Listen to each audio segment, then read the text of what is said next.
नमस्कार, मैं हूं मनोज सिंह और आप देख रहे हैं Vikramshila academy Lucknow YouTube channel. अभी पूरा देश, पूरा विश्व 22 जनवरी अयोध्या में श्री राम मंदिर के उद्घाटन से ओतप्रोत है, आह्लादित है। इसी बीच एक और खबर ने चर्चा ली है इस समय मीडिया में और जनमानस में कि यूएई यानी यूनाइटेड अरब अमीरात्स, जो 7 अमीरात्स का एक तरह से देश है, जिसमें अबू धाबी है, दुबई है, शारजाह है, वहाँ पर अबू धाबी में पहला हिंदू मंदिर का उद्घाटन प्रधानमंत्री नरेंद्र मोदी आज 14 फरवरी को करने जा रहे हैं, बसंत पंचमी के दिन। हालांकि वो कल ही पहुंच गए थे, 13 फरवरी को ही। और वहाँ के यूएई के जो राष्ट्रपति हैं या जो शेख हैं, शेख मोहम्मद बिन जायद नाहयान, उन्होंने प्रोटोकॉल को तोड़ते हुए एयरपोर्ट पर आकर के प्रधानमंत्री नरेंद्र मोदी का स्वागत किया और एक पूरे विश्व में एक बड़ा संदेश गया कि किस तरीके से यूएई और भारत के बहुत करीबी संबंध हो गए हैं। और दोनों नेताओं के नाहयान यानी मोहम्मद बिन जायद, जो यूएई के प्रतिष्ठित राष्ट्रपति हैं, पूरे विश्व के मुस्लिम जगत में उनकी बहुत प्रतिष्ठा है, उनके और नरेंद्र मोदी के व्यक्तिगत संबंध हैं। तो व्यक्तिगत रूप से एयरपोर्ट पर आए। हालांकि अगर इसके पहले हम लोग देखें तो जनवरी में शेख मोहम्मद बिन जायद चीफ गेस्ट थे वाइब्रेंट गुजरात ग्लोबल समिट में, और उनका भी स्वागत नरेंद्र मोदी ने प्रोटोकॉल तोड़ते हुए गांधीनगर में उनको एयरपोर्ट पर रिसीव किया था, सरदार वल्लभ भाई एयरपोर्ट पर।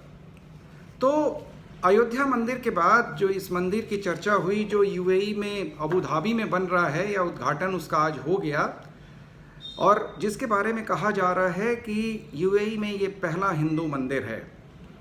तो थोड़ा सा उसके बारे में एक स्पष्टता आवश्यक है कि नॉर्मली शारजाह में या दुबई में कुछ मंदिर हैं पहले से बने हुए, लेकिन जो ट्रेडिशनल हिंदू मंदिर जो पत्थर से बनते थे, जैसा कि आपका अयोध्या में पत्थर से बना हुआ है, या ट्रेडिशनल हिंदू मंदिर जो पत्थर से बने हुए हैं, तो ये पहला पत्थर से बना हुआ ट्रेडिशनल मंदिर है अबू धाबी में, और इसीलिए इसको यूएई का पहला हिंदू मंदिर कहा जा रहा है।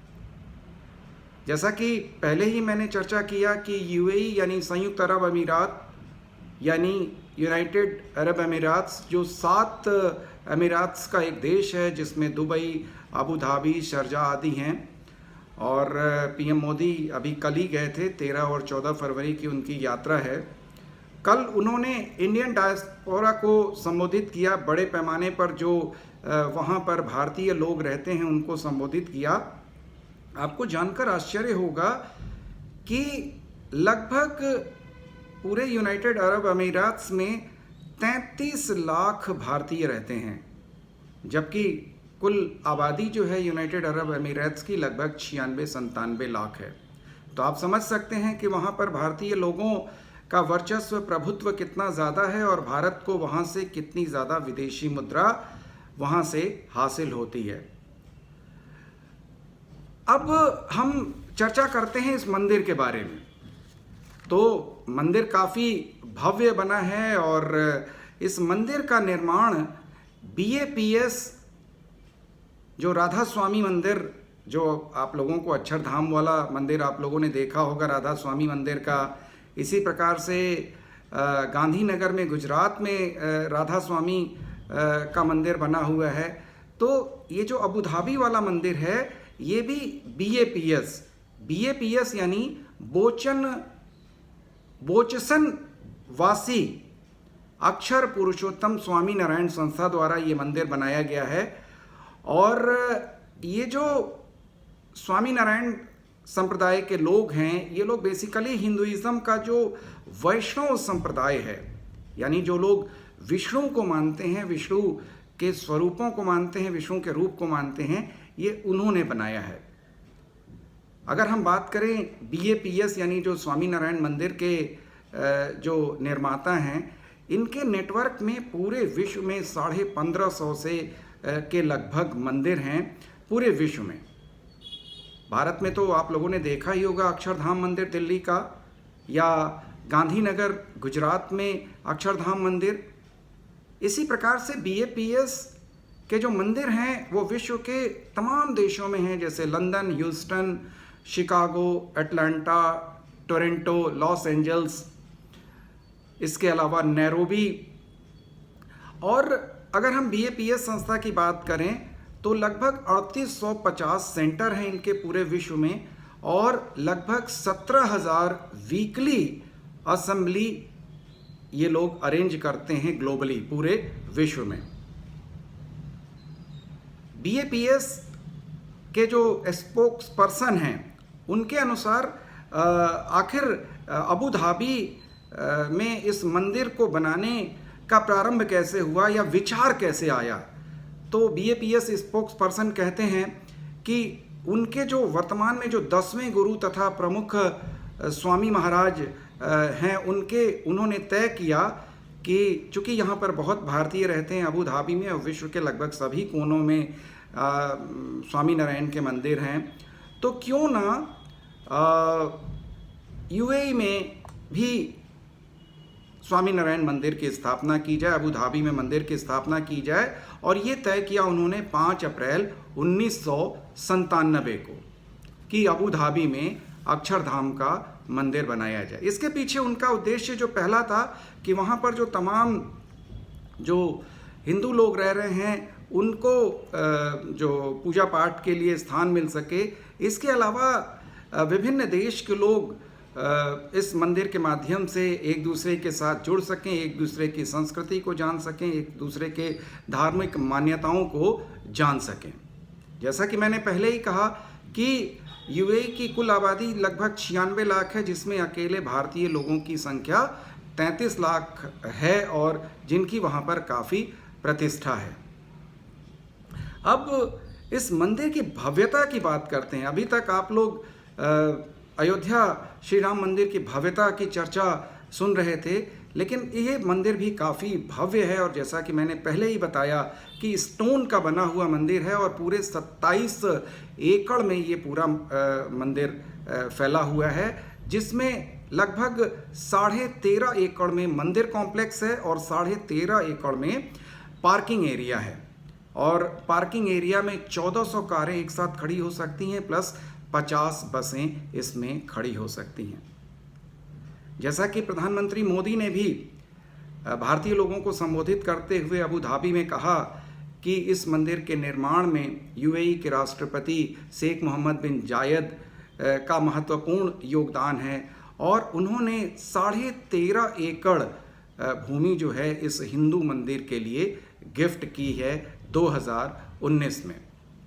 तो आप समझ सकते हैं कि किस तरीके से एक मुस्लिम कंट्री में वहाँ के राष्ट्रपति ने हिंदू मंदिर के लिए ज़मीन गिफ्ट करी।